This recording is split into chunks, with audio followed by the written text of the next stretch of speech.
I would say for 21 years is a mighty long time, but we actually started our meetings for Abbeyfeale Town Park, or as we call it, Park Feale. We began with our first meeting in February 1992 in Lean's Hotel, and of course the idea for the leisure amenity stemmed from none other than the vision of Dan Murphy, Dan the Falter. So February 1992 wasn't just the beginning of Dan Murphy's introduction though to the town development. Dan, Maureen and their family had emigrated back to Abbeyfeale from Birmingham in the 1970s.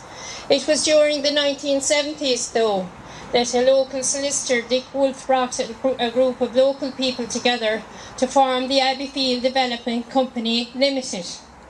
Amongst those people included Gerard Collins, Tommy Mann, Neely Clancy, Johnny Lane, Joe Lyons, and along the way many others joined and attended the meetings also. This group sold shares in the company at £5 each. Some people involved bought as many as 100 shares each. Side by side with the sale of shares, there was also a door-to-door collection in the town and the parish, where people gave anything from 10 bob to coming together to buy the shares also.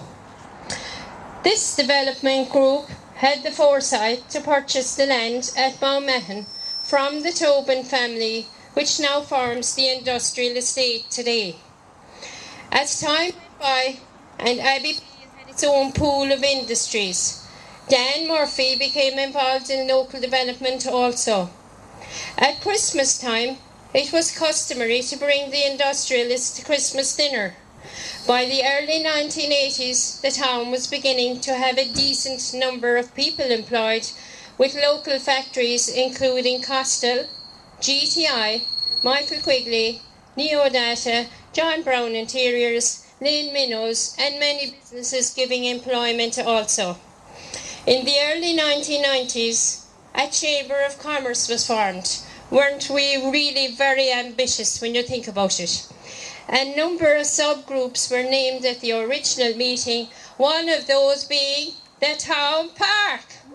It was from the vision of Dan Murphy that if the town had more amenities, we would be able to attract more people to work and to live in this area.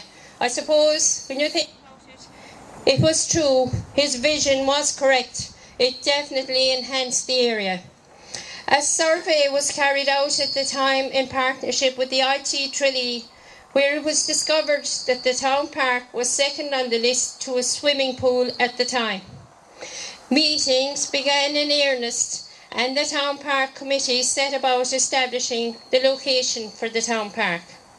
In 1994, the Dalton family in Killarney Road, their farm was up for sale. 3 different parties purchased the farm, and the Town Park Committee bought 30 acres approximately to continue the development. The land was bought and the first FOSS CE scheme began in 1995 under the watchful eyes of Supervisor Tommy O'Connor, the Winner's Circle.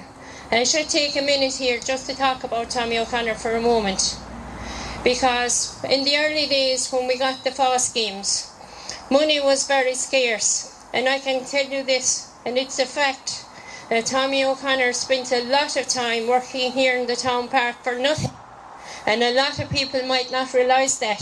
And I think at this moment, a bit of a clap for Tommy is in order.